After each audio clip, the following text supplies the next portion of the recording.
So the first step to deploying a Battle-Born battery system with Dragonfly Intelligence is to commission the system. And what that means is you have to take each individual battery and tell the hub where it's located in the series or parallel or series parallel configuration. So for example, in this case, we've got 4 GC2Is, and they are wired such that 2 are connected in series to form 24 volts.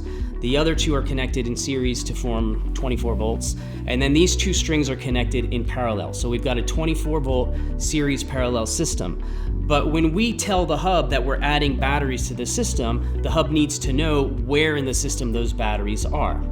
That's what commissioning the system does. So first of all, we have our hub, and we have the Battle-Born app on an iPad or an iPhone. So let's get started. Hit My Systems and add a new system.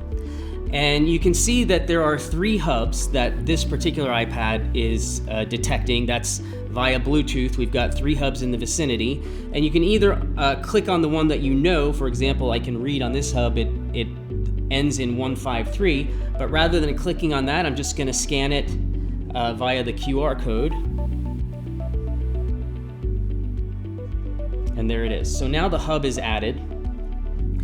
And in order to design the system, it's going to ask for the system voltage. So we know that this one is a 24 volt system.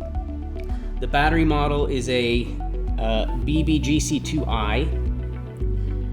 And you can see it says unable to configure the specified system. Well, that's because there has to be a multiple of 2 batteries. So here we've got 4. So I'm going to add 4 batteries. So we'll continue with this configuration. And now the app detects by Bluetooth that there are 4 batteries in the vicinity.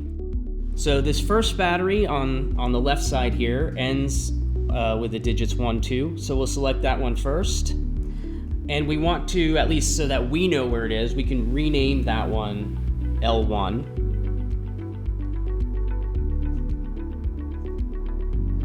And then the second battery here, this would be on the left side, but on the high side, so we'll call it L2, and the serial number ends in 13, so we'll select that one and edit that name as L2. And then the third battery here, this is on the right side, on the low side, so we'll name it R1. Its serial number ends in 7.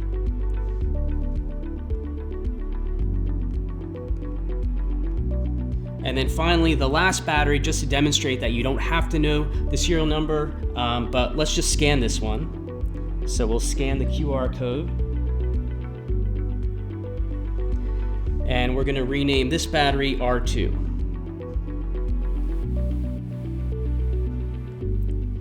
And so now we've got all 4 batteries named, and we know where they're going to be, so we'll continue. So series group 1, that's the left side. So we will click L1 and drag it down to the low side of the left side string.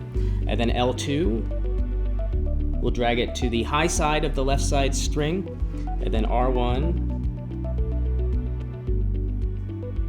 is on the low side of the right side string. And R2, of course, is the high side on the right side string. And then complete system setup will allow the hub to establish that Zigbee mesh network, knowing where each of these battery packs is located in the system. And the hub is now preparing for the system setup. And that's all you have to do. So the mesh network is now set up, and the app is now asking you to name the system. So we'll just call it test. So now the system is commissioned. So what I mean by that is that each battery is communicating with the hub through this wireless mesh network. And I want to note now that there is no more Bluetooth involved in terms of the communications between the batteries and the hub. This is all Zigbee.